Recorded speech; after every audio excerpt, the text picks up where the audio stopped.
এখানে আপনার বাকশালকে ভেঙে দিয়ে উনি চাইলে কিন্তু আপনার মিলিটারি শাসন রাখতে পারতো, সেই ব্যবস্থাটা রাখেনি। কিন্তু দেখেন উনার পরে আইসা এরশাদ কিন্তু বাংলাদেশে মিলিটারি শাসন ব্যবস্থা রেখে এবং এককভাবে কিন্তু 10 বছর 9 বছর দেশ পরিচালনা করেছে। কিন্তু এবার ব্যবসায়ীরা কি করবে? ব্যবসায়ীরা করবে কি, যেহেতু আমার গ্যাসের দাম বেড়ে গেছে, মালামালের দাম বৃদ্ধি করে সর্বোপরি এই চাপটা জনগণের উপরে আসবে। এখন এই বিষয়টা বোঝার মতো তাদের ক্যাপাসিটি নেই, এই বিষয়টা বোঝার মতো তাদের এক্সপিরিয়েন্স নেই। আওয়ামী লীগের সে বাকশালের দিকে হাঁটছে। এরপরে আসেন আপনারা বলতেছেন যে সময় নিয়ে কথা বলতে হবে না।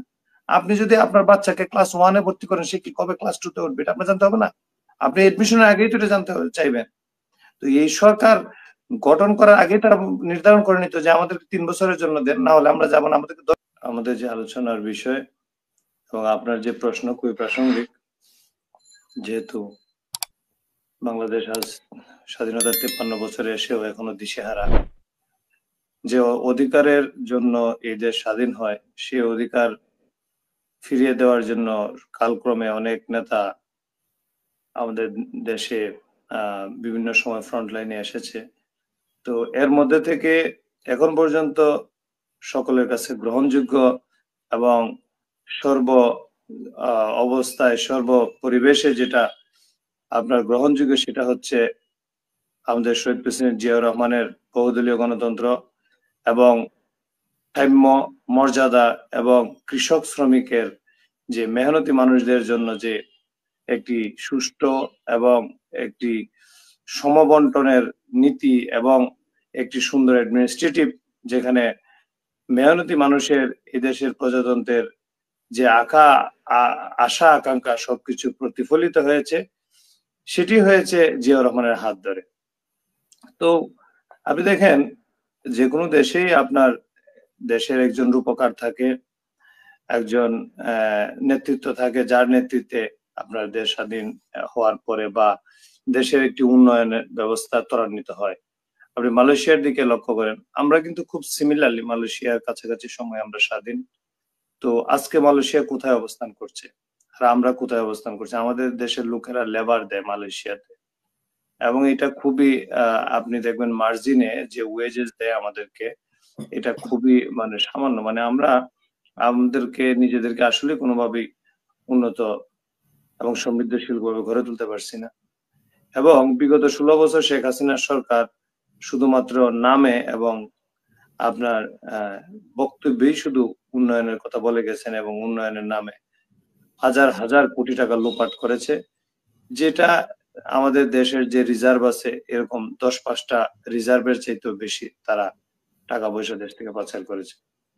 এখন এই সকল কিছুর মধ্যে যেটি সর্বমহলে গ্রহণযোগ্য, স্বীকৃত এবং যার নেতৃত্বে আমরা একটি সুন্দর সমৃদ্ধের উন্নয়নশীল রাষ্ট্র দেখেছিলাম, যেখানে আমাদের যেহেতু অনেক ম্যান পাওয়ার ছিল, আমাদের এই ম্যান পাওয়ারকে কাজে লাগিয়েছিল, যেহেতু একটি কৃষি নির্ভর দেশ ছিল, এই কৃষিকে উন্নত করে এবং খাল খনন কর্মসূচির মাধ্যমে দেশের জনগণের মেহনতি অভাবী দরিদ্র মানুষের হাতে পয়সা পৌঁছে দেওয়া, সবকিছুর এই সুন্দর যে একটি অবকাঠামো, সেটি রূপকার হলেন শহীদ প্রেসিডেন্ট জিয়াউর রহমান। যার ফলে এই দেশের জনগণের মাঝে উনি বেঁচে আছে, জনগণের হৃদয়ে। বিগত 16-17 বছর জিয়াউর রহমানকে বিভিন্ন ভাবে খাটো করার জন্য, ছোট করার জন্য চেষ্টা করার পরেও কিন্তু আজকে দেখেন বাংলাদেশের 90% মানুষ জিয়াকে সেভাবে মূল্যায়ন করে এবং একজন আপনার ক্যারিসমেটিক লিডার হিসেবেই কিন্তু সকলে তাকে গণ্য করে। এখন সেই জায়গা থেকে যদি জনগণ জিয়াবাদ নাম দেয়, সেটা মানে জনগণের বিষয়। জনগণ যার মাধ্যমে সমৃদ্ধ হয়েছে, উন্নত হয়েছে, যার মাধ্যমে তাদের আশা আকাঙ্ক্ষা প্রতিস্ফুটিত হয়েছে, এবং যেখানে আপনার বাকশালকে ভেঙে দিয়ে উনি চাইলে কিন্তু আপনার মিলিটারি শাসন রাখতে পারতো, সেই ব্যবস্থাটা রাখেনি। কিন্তু দেখেন উনার পরে আইসা এরশাদ কিন্তু বাংলাদেশে মিলিটারি শাসন ব্যবস্থা রেখে এবং এককভাবে কিন্তু 10 বছর 9 বছর দেশ পরিচালনা করেছে। কিন্তু উনি এতটাই ক্যারিসমেটিক লিডার ছিল, এতটাই জনবান্ধব লিডার ছিল বাংলাদেশের মতো দারিদ্র দেশে এবং বহির্বিশ্বে আমাদের মাথা উঁচু করে দাঁড়ানোর জন্য উনি যে পরিমাণ কাজ করেছেন, যে ধরনের উন্নয়ন করেছেন, যে ধরনের পদক্ষেপ গ্রহণ করেছেন সেটি সর্বমহলে প্রশংসনীয়। যার ফলে যদি জিয়াবাদ এসে থাকে, জিয়ার সৈনিক স্লোগান যদি আপামর জনসাধারণ ধরে, আপনি সেটা কিভাবে ঠেকাবেন?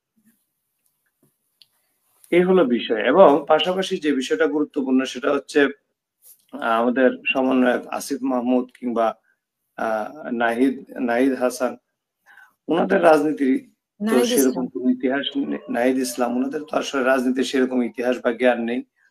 তো যে পরিপ্রেক্ষিতে তারা যে অভ্যুত্থানের মাধ্যমে দেশটাকে একটা মানে ফেসিবাদ দূরীকরণে তাদের যে অগ্রণী ভূমিকা ছিল, সেটাকে আমরা সাধুবাদ জানাই। আমরা সে আন্দোলনে এককভাবে সংখ্যাগরিষ্ঠ ভাবে সেখানে আমরা আমাদের আমাদের জীবন বাজি রেখে আমরাও সেখানে ছিলাম।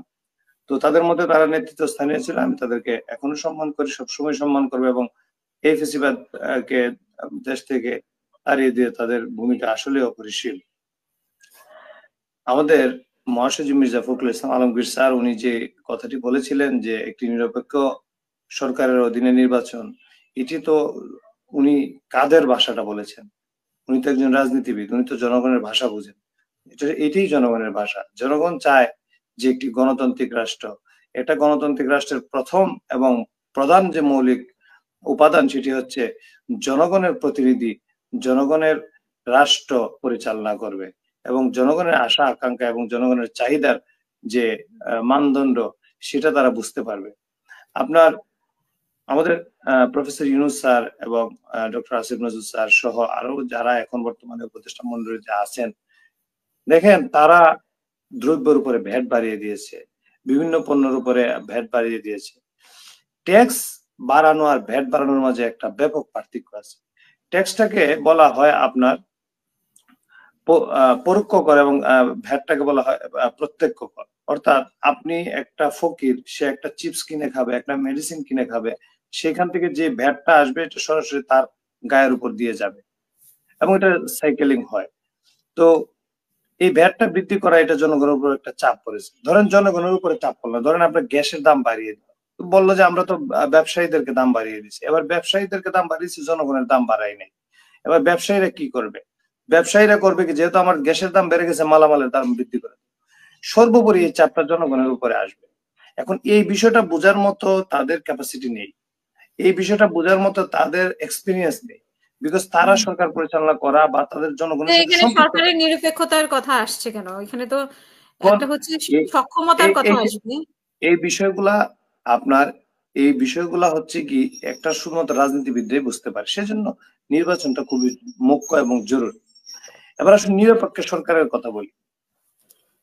নিরপেক্ষ সরকারের অধীনেই হতে হবে নির্বাচন। শেখ হাসিনার মতো যদি সরকার, এই শেখ সরকার তো হাসিনার সবার সরকার, তাহলে এই সরকার কেন নিরপেক্ষ হবে না? যদি তিনজন উপদেষ্টা সরে যায়, তারা যদি না, আমাদের রাজনীতিতে আসে। মির্জা ফখরুল ইসলাম স্যারের কথা কিন্তু সেটাই ছিল, একটি নিরপেক্ষ সরকারের অধীনে। আমাদের বলা হয় নাই তো যে এই সরকারের অধীনে হবে না, এই সরকার নিরপেক্ষ না, সেরকম কিছু না। তারা কিন্তু এটা মিন করেছে, এবং মিন কে করেছে? শুধুমাত্র সেই দুইজন উপদেষ্টা যারা কিনা ছাত্রদের প্রতিনিধি। কারণ তারা তো জানে যে তারা তো মানে একটা দলের এই মানে আমাদের সমন্বয়ের যে নতুন দলটি বাংলাদেশে নিবন্ধন করতে যাচ্ছে বা বাংলাদেশে যারা আগামীতে নির্বাচনে আসতে যাচ্ছে, তারা তো সেই দলেরই একটা অংশ।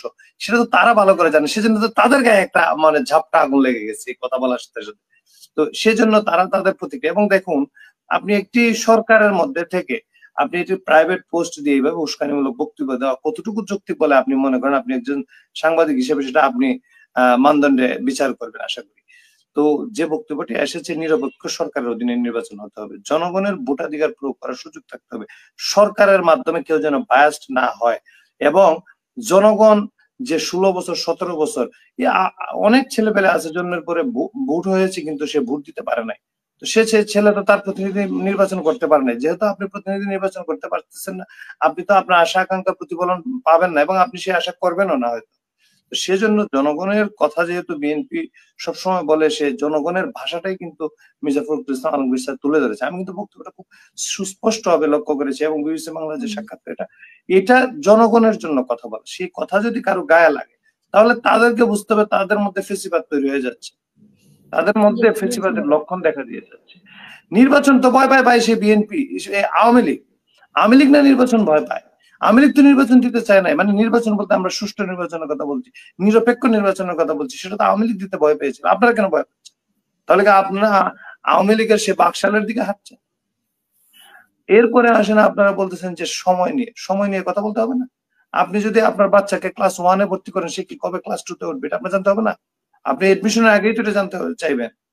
তো এই সরকার গঠন করার আগেই তারা নির্ধারণ করে নিত যে আমাদেরকে 3 বছরের জন্য দেন, না হলে আমরা যাবো না, আমাদেরকে 10 বছরের জন্য দেন, 50 বছরের জন্য দেন, 100 বছরের জন্য দেন। একটা নির্দিষ্ট সময়সীমা তারা বেঁধে নিতে পারতো।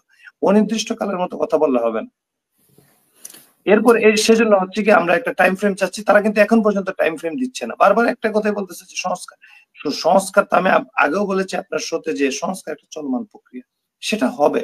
এবং আপনি আমাদের আইনে আছে আপনার এখানে কিছু কিছু জায়গায় স্পেশাল মানে আপনার কি বলে যে আপনার সহজাত ক্ষমতা দেওয়া হয় যখন বিধিবদ্ধ আইনে কোনো কিছু কাভার করে না, তখন হ্যাঁ যে সিচুয়েশনটা আছে ওই সিচুয়েশনের উপরে দাঁড়িয়ে যে কোনো বিচার করার জন্য একটা বিচারকের ক্ষমতা দেওয়া হয়। তদ্রুপ আপনার সংস্কার যখন আপনি দেখতেছেন ডিউ টাইমের মধ্যে হচ্ছে না, আপনি সেটা নির্বাচিত সরকারের হাতে দিয়ে দিবেন। নির্বাচিত সরকার জনগণের ম্যান্ডেট নিয়ে ক্ষমতায় আসবে এবং জনগণের প্রতিনিধিত্ব করবে, একটি সুন্দর সমৃদ্ধিশালী দেশ গঠন হবে।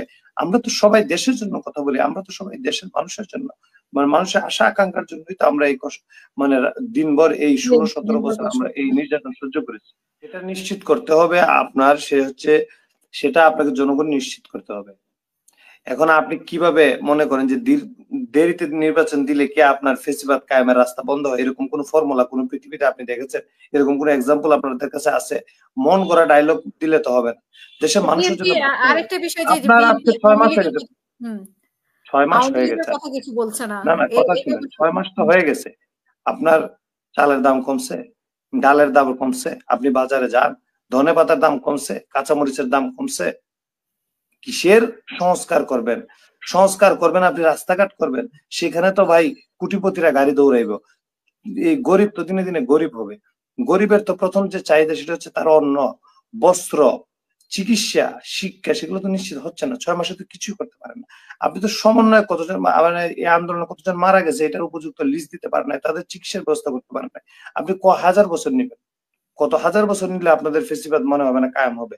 এইগুলা সম্পূর্ণ একটা লেন্দি বা লিঙ্গারিং এর একটা বিষয়, এর বাইরে কিছু না। আপনারা যদি প্রকৃতপক্ষে জনগণের জন্য কাজ করতেন সেটা 6 মাসে প্রতিফলিত হতো। আপনারা কাজ করতে চাচ্ছেন, আমরা বলি না যে আপনারা কাজ করতে চাচ্ছেন, কিন্তু আপনারা পারছেন না বিকজ আপনাদের সেই এক্সপার্টিস নেই। আপনার যেখানে প্রত্যেক মন্ত্রণালয়ে মন্ত্রী এমপি থাকার পরও যেখানে একটা দেশ পরিচালনা করতে হিমশিম খায়, যেহেতু একটা জনবহুল দেশ, সেখানে আপনি কিভাবে মানে 15-20 জন উপদেষ্টা দিয়ে এবং যাদের ন্যূনতম এক্সপিরিয়েন্স নাই, ন্যূনতম এক্সপিরিয়েন্স ছাড়া আপনি কিভাবে, আপনি ভ্যাট কেন বাড়বে? এই প্রশ্নের কি জবাব দেবেন? এগুলা মানুষকে আর হয়রানি করবেন না আপনারা। 15-16 বছর মানুষ অতিষ্ঠ হয়ে গেছে, মানুষের দুঃখ দুর্দশার আর শেষ নেই। উন্নয়নের নামে হাজার কোটি টাকা পাচার হয়ে গেছে। আপনাদেরকে অনুরোধের সাথে বলবো, জনগণের কথা ভাবুন যেভাবে বিএনপি ভাবে, আপনারা মানুষের কথা ভাবুন যেভাবে বিএনপি ভাবে, আপনারা দেশের কথা ভাবুন যেভাবে বিএনপি ভাবে। বিএনপি একটি বহুদলীয় গণতান্ত্রিক প্রবর্তকের দল। সেই দলের মাঝে মানুষের জনগণের আস্থা, সে মানুষ তো ভয়ে, অন্যান্য রাজনৈতিক দল ভয়ে ফেটে যাচ্ছে। আপনারা এরকম করতেছেন কেন? আপনাদেরকে যদি জনগণ ভালোবাসে, আপনাদেরকে জনগণ ভোট দিবে। একটা ঐক্যের মধ্যে একটি এক্সপেরিয়েন্স সরকার আসবে, জনগণের সরকার আসবে, ফেসিবাদকে দূর করে দিয়ে আমরা জনগণের সরকার প্রতিষ্ঠা করে দেশটাকে উন্নয়ন সমৃদ্ধশীল করবো, এটাই তো আমাদের লক্ষ্য। এই জন্যই তো আমরা রাজনীতি করি। অনেক ধন্যবাদ।